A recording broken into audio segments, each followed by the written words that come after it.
Basketball has been in our lives for a little over 3 weeks now. I'm just feeling great. This is Apollo Media's NBA podcast, Zero Gravity, presented by Big City Wings, Houston's wing joint, Apollo's wing joint. Go check them out today if you're in the Houston area.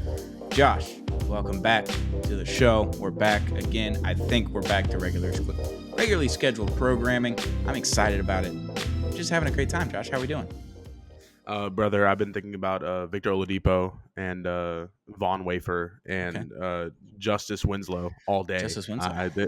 It's running through my veins. I got to see the Julius Randle game winner live. did. Predicted it to a house full of sickos, basketball, football sickos. And there's just something about, you could say 10 wrong things, but if you say that one right thing, everything goes away. And I think I'm on cloud 9 right now. It's amazing, and I can't wait to see the Minnesota Timberwolves win an NBA championship at this point. I don't know what else is going to happen in this NBA world, but I'm here to experience all of it. How are you feeling, brother?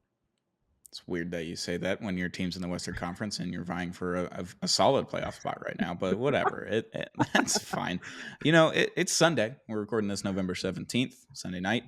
After a lot of games have been played today, there's been a lot of football. I'm having a pretty good weekend. The Stars, they're on a roll right now.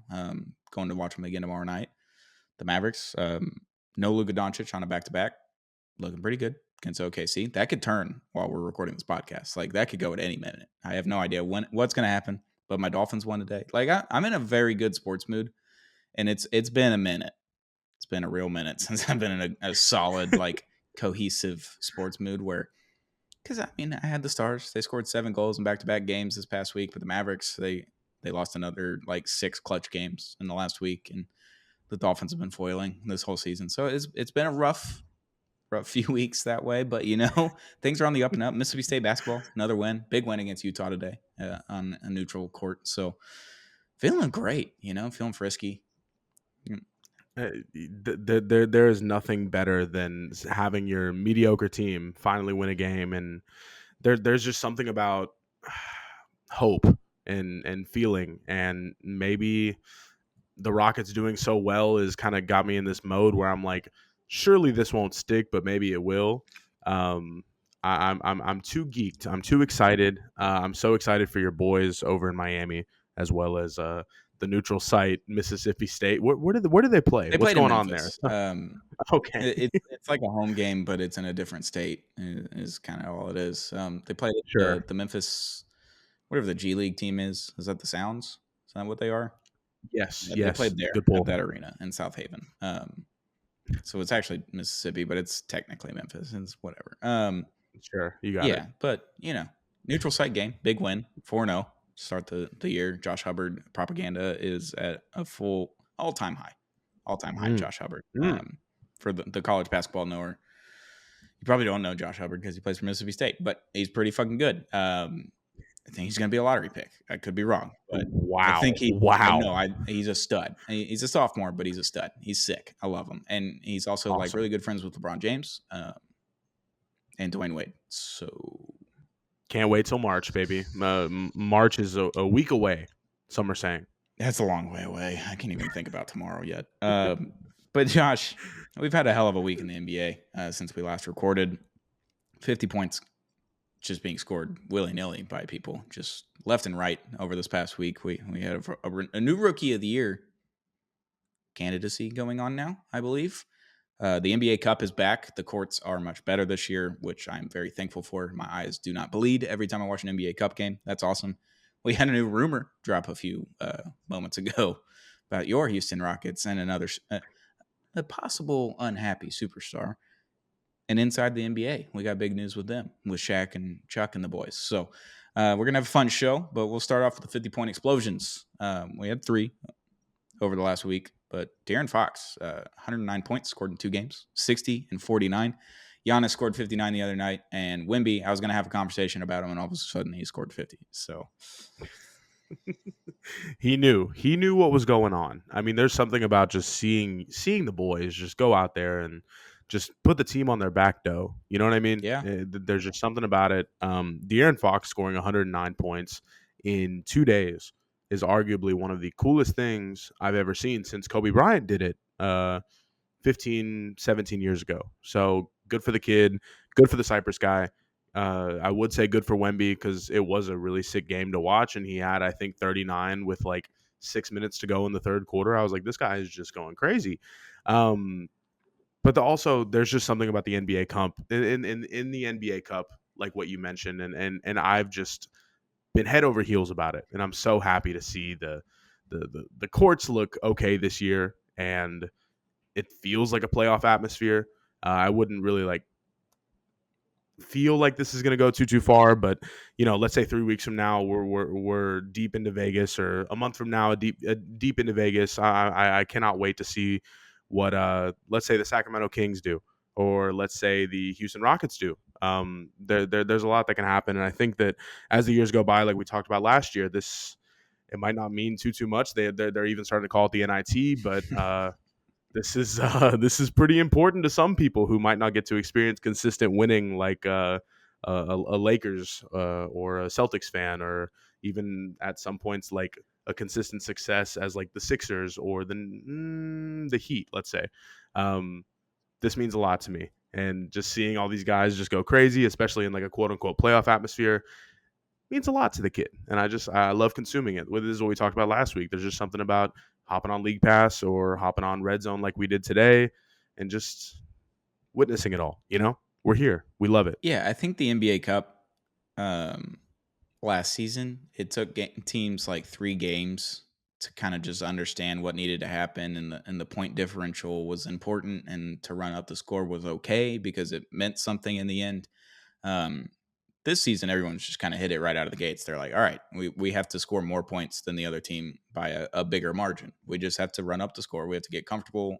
We don't have to put in our reserves in garbage time. Like, we can keep scoring. Like, it doesn't come off as a bad thing in the NBA Cup, which is, I think that's interesting, and it makes the NBA relevant in November, which is hard, especially with the college football world that we have right now. A lot of chaos. They've got a 12-team playoff format coming in this season, so every game matters, and it's also a lot more interesting because there's going to be 12 teams, so more eyeballs are on that. The NFL, obviously, Sundays are ruled by the NFL. They always have been, and they kind of overtake it, and everyone's been clamoring for the NBA starting in, like, basically on Christmas, like having opening night be Christmas Day and have your full slate there, and then the season kicks off after that. And I was a big proponent of that. I thought that would do a lot of things good for the NBA, and you could get them deeper into the summer. You would get into July as opposed to through June, and it would last a little bit longer. Dog days of summer wouldn't be as bad, but I think this is good because it's making it. There's important games in November as opposed to non-important games up until, call it, March or April, like when the playoffs start. Like, I think this is interesting. It keeps teams more engaged earlier on in the season because some teams will just coast until call it February, and they're like, all right, February's here, trade deadline's about to happen. Let's just turn it on, and we'll go on a little bit of run, and then we'll be a 4 or 5 seed, and we'll be fine in the playoffs, or an 8 seed, even like the Miami Heat, where they're just like, we don't give a fuck what happens in the regular season. Now there's teams that have to give a fuck, essentially. Like, they have to give a shit, as Bill Simmons would say, and they get this thing going. So the NBA Cup, it's pretty good. The courts are much better. I'm just glad that I don't have to have my eyes just hurt when I get in bed at like 9:30 for the late game NBA Cup game, and it's much better. I don't have the Pelicans court last year was a problem. It was a real problem. Yeah, it felt like Frankenstein. It just You hurt I did hurt my I did eyes. a great revisit to your 30 ranked NBA Cup Yeah, courts that was last year. uh, the other day, and I just kind of looked at every picture, and I was like, "Oh, you're being really generous in this top 10 here, because like 23 of these suck." You had Like, to rank them, so it's like the best of the worst, essentially. Like, that's what it oh, was. essentially, and I'm glad that they're kind of falling into the City Connect situation. Mhm. I noticed that the Timberwolves are just going all out on the blue and the black. I love it. I wish Rob Dillingham could get some any kind of real minutes, because that's kind of our guy here You're a guy. over at Zero Gravity. My guy, we'll say. But like you mentioned, dude, this is a precursor to the playoffs, and you're seeing a lot of teams who are just, you know, they'll go until February, they'll go until early March, and maybe make that push. And some people are just okay with getting in and seeing what happens next, because you've seen the Heat make the go make deep runs at 6, 7, 8 seeds, and you know it's kind of a nice little appetizer for what's going on in the future, and it might take years for me to really fully appreciate it, but seeing Eric Spoelstra fuck up and call a technical time or call a timeout when he had no timeouts left and the Pistons win at home, there was just something about that entire situation, and just seeing game winners, clutch shots, like in a halfway playoff environment. You're like, damn, I can't wait for, April, May, June, but it's right now, and we have so much more time to consume and enjoy and just be happy with the shit. And here we are seeing guys score a bajillion points, and but also on the same end, you're seeing a lot of defenses just get so much better. And like we talked about the Cavs, the Thunder, even without Chet, the Thunder are so much better. Like you mentioned, seeing Lou Dort tonight, I'm sure is just putting you in a mental blender, which is It's not not even a mental not blender. It's just ideal. like, how do you get to tackle everyone? I don't understand that. Why? There's something about it, bro. There's something about it, brother, and that's what basketball is all about. So, seeing even young guys as well, we're gonna get to in a minute here. Jared McCain, just I know he's on a shitty at the moment Sixers team, and there isn't too much to look forward to, but there's bright spots, and Jared McCain is just a mid-range goat. He's having his fun. I'd almost consider him, and God forgive me for saying this, but almost like a Grayson Allen with much more of a trigger. He can just get it going.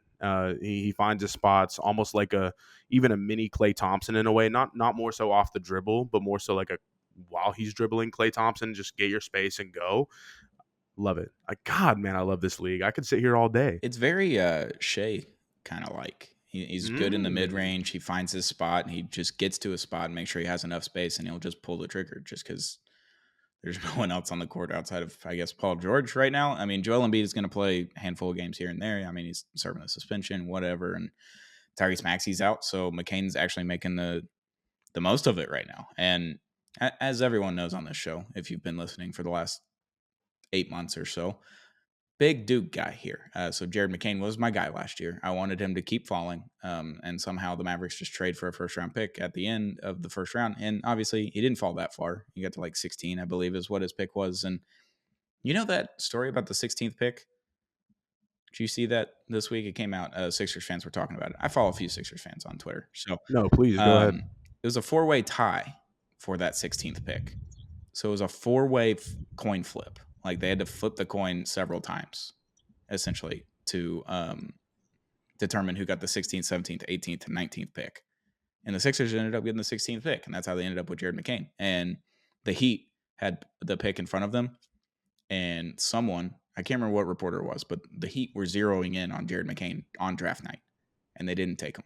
I can't remember who they took, but Jared McCain becomes a Sixer, and he's making the most of it. Obviously, they're not very good right now, so it's kind of just keys of the kingdom.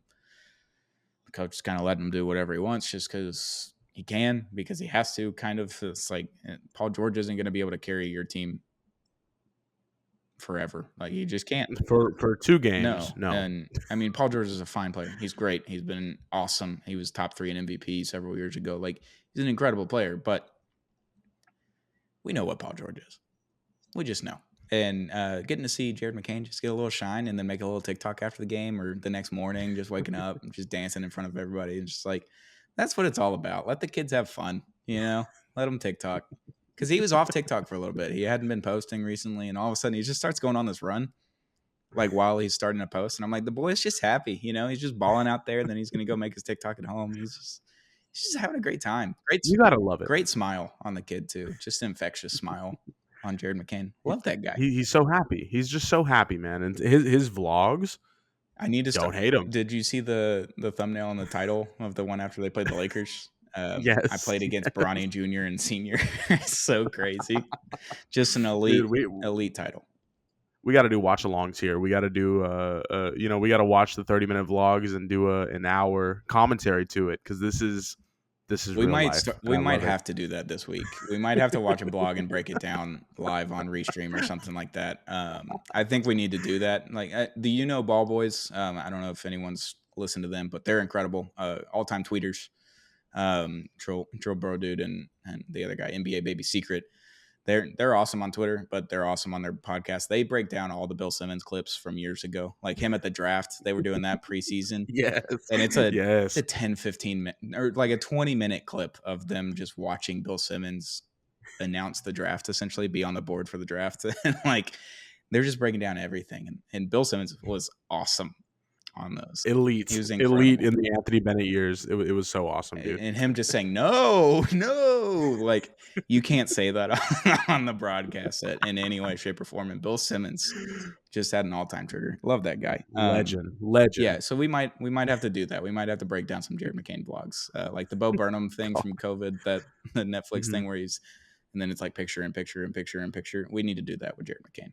Yeah, we are both fully employed men, but damn it, we are gonna watch as much Jared McCain vlogs and break down as much as we can. It's like there's dudes on TikTok who are just like full on breaking down the Talk to a podcast. Yep. I'm like, I know this is a bit, this is clearly a joke, but like, It works. People, when does it not become a joke? What's going on here? But Jared McCain, we will never treat you as a joke. No. Your vlogs are sick, and you are a great basketball player. No. Can't wait to see you shine, brother. love Jared McCain. Duke Brotherhood, just right there.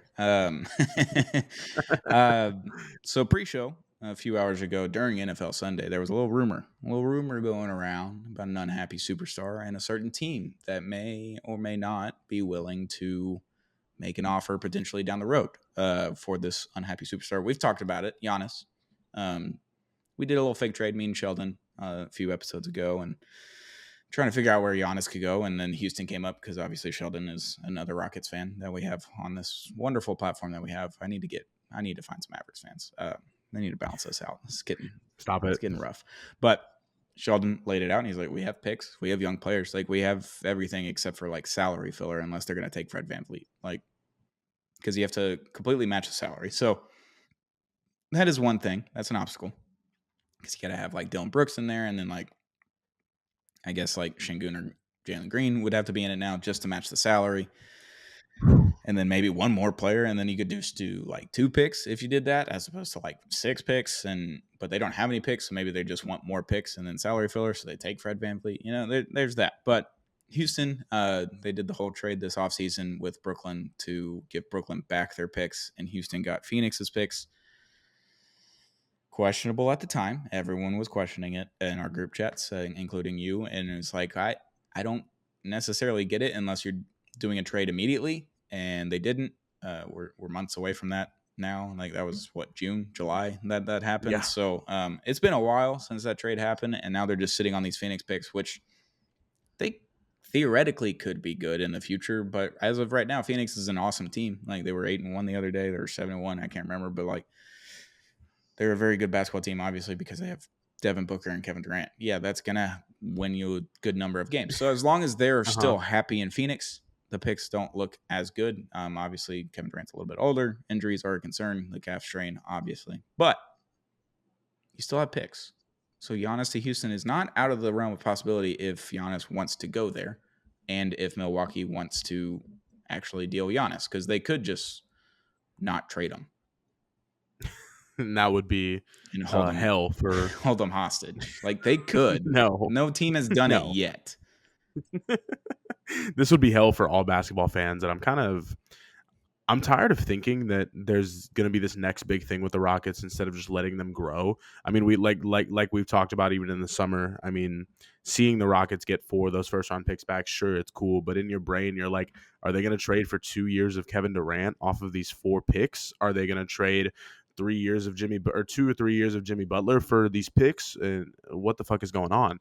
But now that there's actually a tangible dare I say like real rumors and a tangible superstar, like you said, brother, blank check. I mean, at this point, blank check. I mean, sure, it would be tough, and and I know Sheldon just threw it all out for you, but at this point, the only thing that I could really think that could maybe work is either Şengün goes or Jalen Green plus 2 or 3 other guys go, plus 4 to 5 picks. It's like, are you going to give up half of your main core, or are you going to give up a bunch of picks in Şengün? What could possibly work here?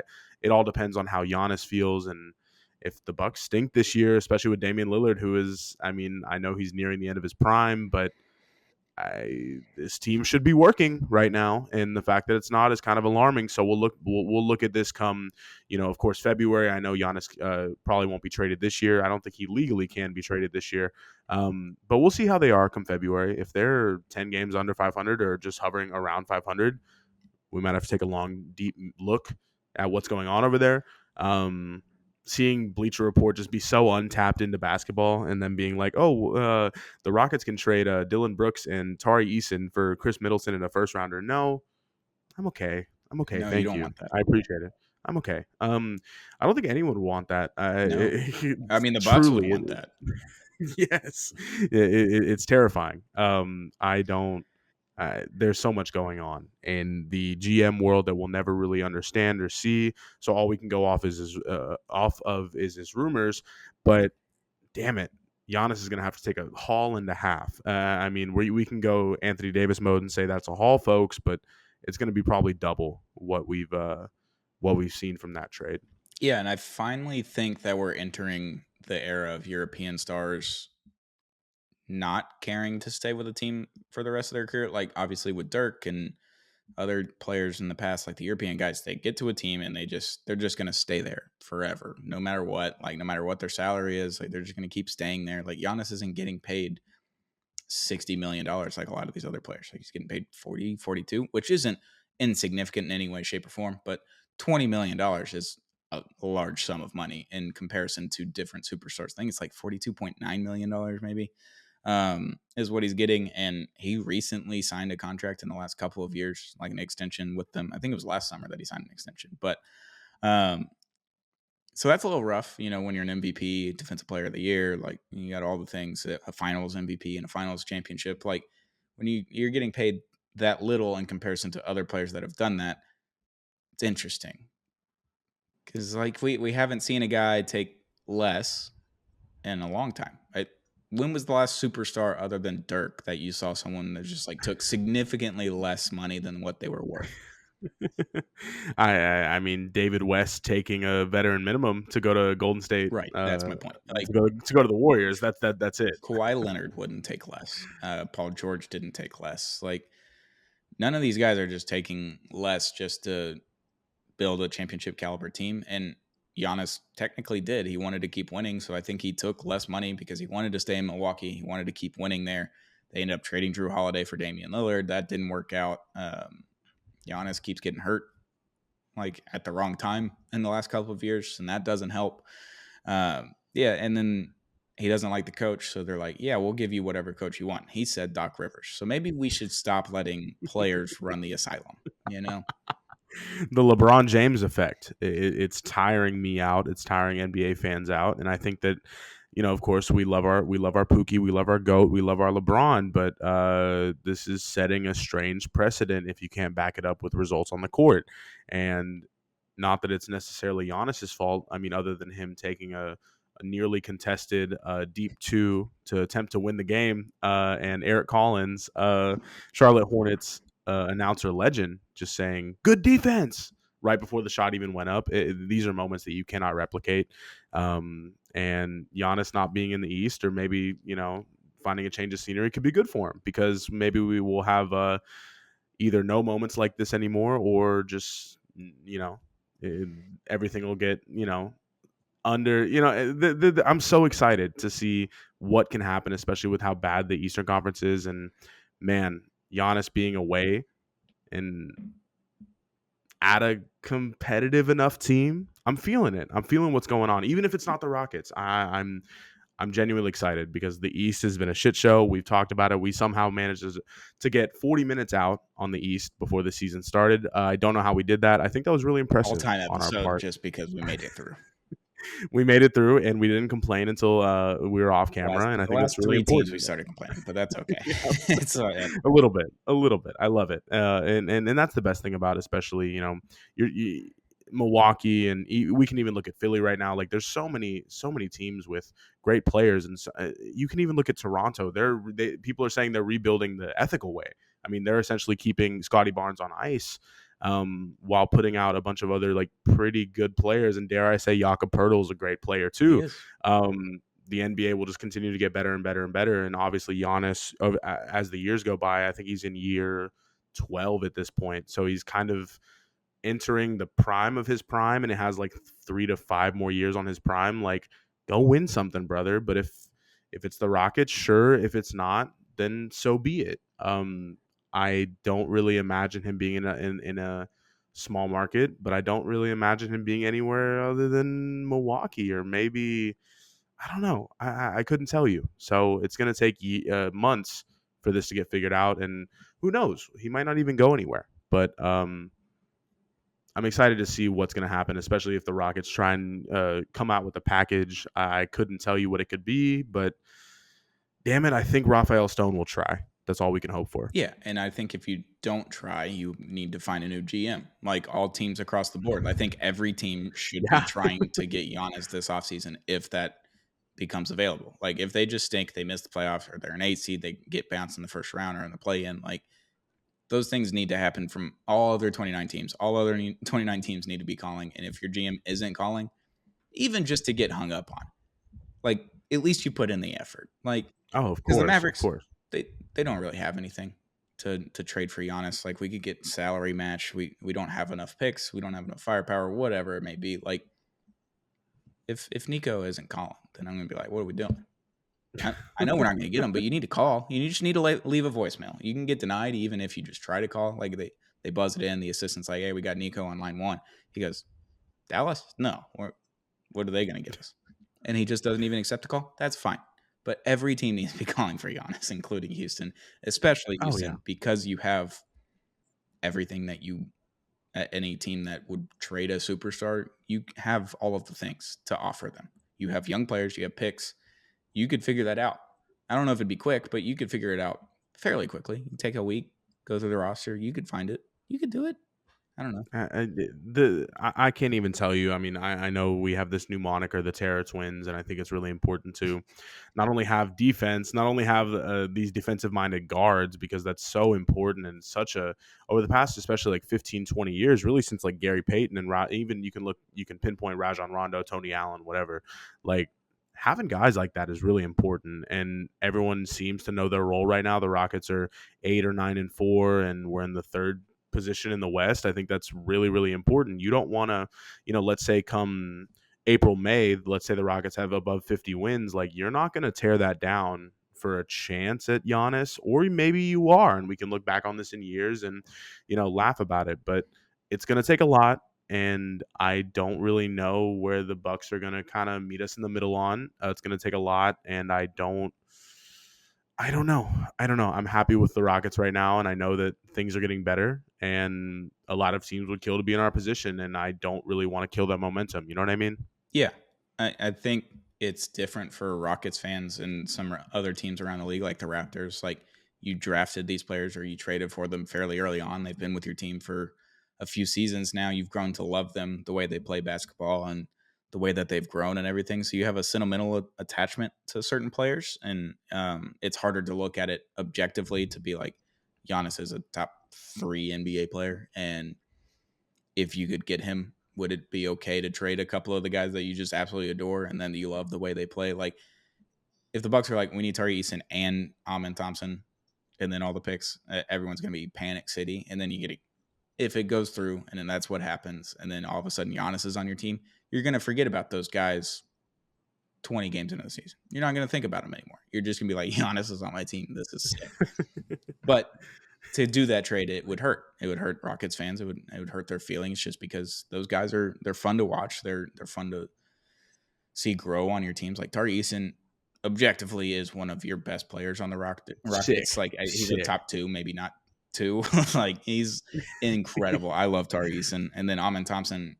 He's a freak, and we don't even know what he's going to end up being. We don't know what Tari Eason's going to end up being. Like Tari Eason could be the steal of the draft in that year, and just go on to have one of the better careers out of that draft. And we just don't know yet. Like it's been 3 years. This is his 3rd year, and Amin Thompson's 2nd year, maybe, or is it both their 2nd year? I can't remember. I think yeah, exactly. They're fun. You see these guys, and I know it. You could have 3 to 6 games where they all just go crazy, and all of your previous thoughts and opinions are totally changed about them. But you know, last season, Amen Thompson he had those spurts and he had the athleticism. Obviously, there's no shot. And if he can figure out, and I'm saying last year into even this year, there's no shot. But that being said, there's so much that you can do with a build like that, with a mold like that. It's almost like Ben Simmons, who is faster, arguably stronger. And I'm not saying like current Ben Simmons stronger. I'm saying like prime first season Ben All Simmons, first NBA, second all NBA Ben Simmons, there it is. half a decade ago. Yeah, yeah, and I love it. That's the thing about especially the NBA is the allure behind. Oh, what can this person become? I mean, you're even having like half of the Grizzlies players who either sucked last year or are finding their new spots this year. You're like, oh shit, these guys are pretty good. And same thing with the Rockets players. Same things with a lot of growing up and coming teams. I mean, especially teams with no current star or no current guy. You know what I mean? Yeah, Of course, we have Jalen Green, and of course, we have Alperen Şengün. But it's so much deeper than that. And I hate seeing the slam article on Twitter that was like Jalen Green is leading the Rockets to a 9-4 record. I'm like, brother, watch the games. Have your intern watch all 13 Rockets games in one sitting. Put him on 2 times speed for the kid. Give him some water. Tell him have a good day. You know what I mean? Just watch these Rockets play. And obviously, Jalen Green hasn't played great. He's had his spurts like he's always had. And I hate to, you know, I know you're not a fan of Jalen Green. I've tried my best to cope for the kid. I've tried my best to worry about his future, and it's kind of starting. He's starting to lose me, and I can't believe it's taken 4 years, but he's really starting to lose me at this point. I'm not saying that he's taking back because the first 2 years he was taking really bad shots. yeah. But there was 2 years nothing after there. that, I have to stand up. no, There was nothing there for him to work with. And they were like, I don't know, just play basketball, do things. there's no keys. You have the keys essentially, and now it's like you're taking better shots and you're becoming a better player, but you're not making the better shots. So that's the problem, and man, I feel bad for the kid, but he's still busting ass, and he's happy that our team's winning, and he could score 0 points, and as long as our team wins, he'll be happy. Like you want players like that on your team. I'm not saying Jalen Green is a liability or a bad player because he's not. Like there's maybe like 12 to 17 other shooting guards in this league that I'd want even on a nightly basis above Jalen Green. So that being said, give me Jalen Green. Like Yep. let him play it out. Let him see what happens. We can afford to kind of let these, I don't dare I say, experiments continue. I mean, I know it's been 4 years. We're going on year 4, but man, praying for the kid. I know he's going to go crazy here soon. I think he might have a little month of December or January, and we might, everything might be right behind us. All he has to do is just make those shots because he's a better basketball player. He just got to make them. You know what I mean? Yeah, because I wonder if he had his March in like January last year. Does that continue Right. on? Like, does he just continue to have a great season the second half of the year? Like that kind of stuff. So if he can get hot Right. for a week or two, and then all of a sudden you're like, okay, we've got a consistent Jalen Green. I think that's what you're looking for is consistency with him, Of and course. because he's getting better as a player, he's getting smarter as a player, which comes with time and it comes with playing experience. And he's been fun to watch. He's a fun player to watch just because of how athletic he is and all the crazy shit he can do athletically. Like that part is fun. You just want him to not be dumb, and he's getting better at not being dumb. So I think that's a plus for Rockets fans. Yes. But Yes. I digress. Houston, Giannis rumors. I think they're just going to keep happening the rest of the year because they're the one reasonable team that has assets for Giannis to go to build around something to try to win more championships because the other teams are it's basically Brooklyn. And then Miami is always in the mix because Miami wants to be in the mix for every superstar, regardless of what they do or do not have on in their asset branch. So, um, yeah, that'll be fun. And last thing before we go, outside of players, we got some good news. We got some great news. So over the last I don't know how many months, but NBA has been doing media rights, and NBC got some. ESPN obviously has theirs, and TNT, Warner Brothers, they're dropping it. They didn't bid high enough, or they didn't bid at all. They figured they should just get it because they've had it for decades now. At this point, like it's been a long time. Inside the NBA, our beloved Inside the NBA show, Shaq, Chuck, Ernie, Kenny, like it's just a great show. So it's near and dear to our hearts. It's our pregame, it's our postgame. We love it. The clips that come out of it are awesome. When you watch it in real time, it is awesome. And it was going to be rough not having that in our lives. It's going to be rough having those guys not in our lives. But lucky for us, ABC, rumored to be picking up inside the NBA, which means we will not have 10 panel boards on ESPN before a game or ABC games.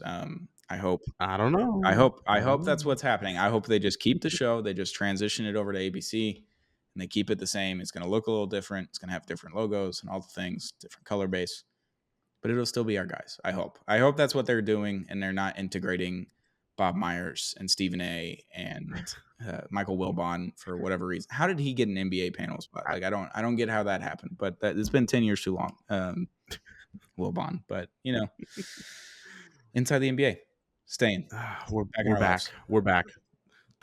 That's all we can hope for is consistency. And I feel like I know that people don't like change at all. And I think that's an important trait to have is you like consistency, you're a consistent person. But knowing that inside the NBA is going to go to ABC, you're going to be seeing Stephen A on these broadcasts. Like I don't, Mix them in. I I don't. don't I just want to. As long as it's not sure, consistent. As long as the sure. 70% of the time is just the dudes, the four guys, like it's been for Right. the last 2 decades.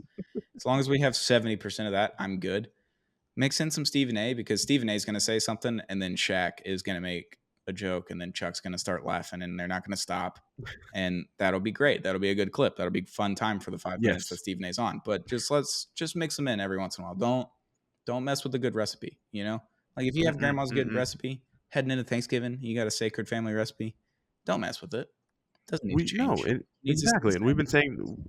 we've been saying this for years. Like, if it ain't broke, obviously don't fix it. But that being said, there's been 20 25 plus years, and let's say the modern ish post Jordan or post Bulls Jordan NBA, like where we're seeing formulas get created. We're seeing the sports nations. We're seeing the inside the NBA on TNT. We're seeing different media outlets. We're seeing different players, different the types, the way they play, like big things, big important things. But I'm telling you, brother, we're gonna be seeing Stephen A on weekends at least, and it's gonna be a little jarring. But also, you remember, I think it was last year they kind of had their little mishmash time, and Mhm.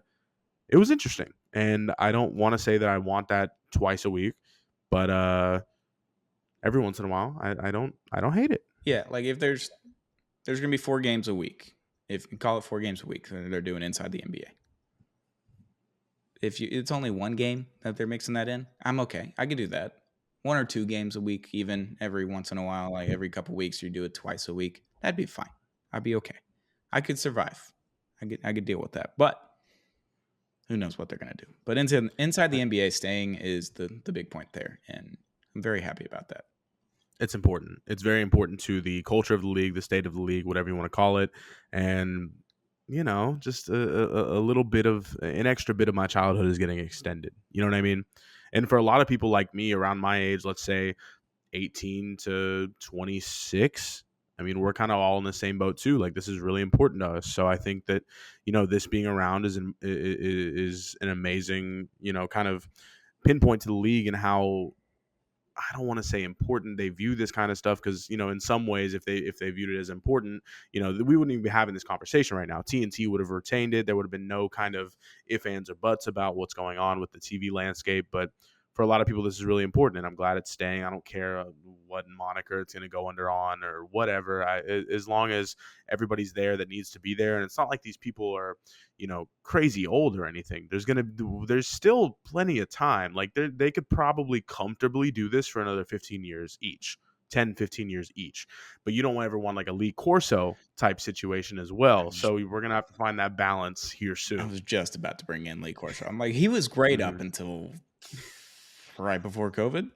Hmm. The first, I think he had a stroke, like 2018, 2019, made a few, missed a few games and then ended up coming back. And then COVID, he was basically just at home the whole time in his house in Florida, like in his backyard by the pool, and he was doing headgear stuff. That was fun. But time's up, old man. It's Oh, Lee Corso. I love him. I love him dearly. He's a big part of my childhood. Saturday mornings, right before chores, like I'm watching College Game Day, and it was a great time. The headgear was a big part of my childhood, big part of everyone's childhood. But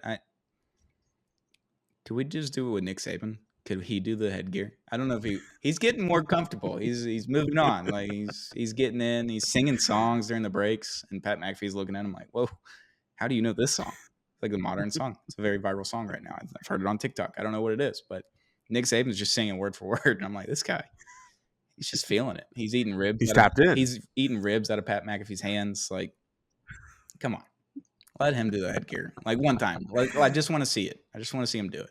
Mm-hmm. Let him do it one time, and then let God take over after that point. See what happens. Has there been an announcer or a player or a coach that you've hated your entire life that is now like growing on you significantly? Because Nick Saban and Tom Brady and Bill Belichick were all in that boat. And all of a sudden, I'm just starting to like these guys more and more the more they do. I'm like, these are funny. These are good guys. This is all overexposure, and I feel like this is kind of I don't know. Tom Brady sucked today. Let's be clear. Tom Brady's not a good announcer. He's at terrible all, in any way, shape, or form. Actually, I hate it. He's like that rich dude you see in the mall that's wearing like all Amiri or like Givenchy or whatever, and like just smells like a can of ass. You know what I mean? Yeah, that's good. But he's that in like white dude form, and I love it. I think he's a great football player. Of course, he's got an amazing history, but damn it, like he just. Why you gotta look like that, Tom? Why you gotta act like that, Tom? Yeah. It's freaking me out. I don't know what it is. He's there's something off with the guy. But Bill Belichick and Nick Saban are both in the thing where I'm just like, these guys are great football minds, and Yes. they're actually kind of funny if they're not in charge of a football team and like a full program where they have to be serious 100% of the time, and they don't get any downtime, and they don't get to sleep, and all the things. Nick Saban's been awesome. I saw him in a conference though a few years ago, and that's when my opinion changed. So he did a little sit down, a little conversation piece with one of the hosts, and it was interesting. He had a lot of really good things to say, and I was like, you know what? Damn it, I hate you, but I'll respect you now. I hated you, but I love you. Damn it. Now I love him. I didn't love him until he retired, and then once he retired, I was like, all right, I can love Nick Saban now. I mean, he's done torturing my team. It's not like Mississippi State was going to do anything anyway, but hey, first SEC loss in Nick Saban's career at Alabama. People forget that he lost to Sylvester Croom's Mississippi State. And if anyone knows about Sylvester Croom, you know that he is arguably the worst coach in Mississippi State history, and maybe one of the worst college football coaches of all time. So, wow. Yeah, terrible team, but we won that game. I don't know how. Cowbells were ringing that day at Davis, but inside the NBA stand. So that's the main point there. We went all over the place. That was great. But yeah, NBA back in full swing. We'll be back in full swing. Josh, any last words? Brother, keep watching, keep feeling, keep enjoying. I wish the Texans were actually playing a real quarterback tomorrow, and I could actually enjoy it like that much more. I was considering going, and then I saw that Cooper Rush was going to be playing, and obviously the Cowboys are not a great team, so I'll be staying my ass inside. But that all being said, watch sports this week, enjoy yourself, and hopefully folks win their fantasy football matchups, because I'm about to be four in a row in the Apollo Fantasy League. This is big time. Big time for me. Good for you. Thank you. I think I'm going to lose unless Justin Herbert just keeps going off, which I said pre-show he could throw for 3 touchdowns. Spoiler, he already has 2. So, hello. First half, baby. We're cooking right now. Enjoy Another it. thing is that PJ Washington is Oklahoma City Thunder's daddy. It is confirmed he is dominating these guys. He is standing on the business that he stood on in the playoffs. He's going to be arms crossed after this game. I know it. They've been milking that, unfortunately. The Mavericks have in the socials. But of course, I'll take it. I'm not going to deny it in any way, shape, or form. But we're up 10 with a minute and a half left. So, oh brother, well you enjoy that, man. I'm glad that your team gets to beat on the number 1 team in the West. Yeah. And as of right now, that kind of means something to my Rockets, because we are in contention just as much as the other top 5-6 teams in the West. Haven't been able to say that in forever. 5 games above 500 for the first time in well over 4 years. It feels good. Damn it, feels like 95, if you will. Feels like 96. Mississippi State boys are going back to the Final Four. That was the reference. Thank you. There. I can't help that. Feels like 96. Yeah, Josh, it's good to be back. It's good to be back in the full swing of things. We'll be back soon, later this week, with another episode of Zero Gravity. But thank you for listening, and thank you to our sponsors, Big City Wings, Houston's Wing Joint, Apollo's Wing Joint. They're up to 14 locations now in the greater Houston area. They're all over the place. So if you're in Houston, chances are you're near a Big City Wing. So go over there, Get some great wings, some great beer, some great people over at Big City Wings. Shout out to Prize Picks. Use code Apollo when you sign up. You put in $100. Just say you had an extra $100 lying around. Like you found $100 on the street. Put it in your account. Then put it into Prize Picks. Prize Picks is going to give you $100 just for using code Apollo when you sign up. So that would mean you found $100 on the street, and then you put another $100 into Prize Picks. You got $200 out of nowhere. Well, that's a lot of money. That's $200. You could do a lot with $200. So go use the code Apollo when you sign up with Prize Picks. It's a daily fantasy app where you hit more or less on every stat, every night, every game. We love Prize Picks over here. We love Big City Wings, and we love you for watching or listening wherever you get podcasts. Make sure to hit that subscribe button or the follow button wherever you do that. Josh, it's been great. It's been fun, but it's over now. Zero Gravity, Apollo Media's NBA podcast. We'll be back later this week.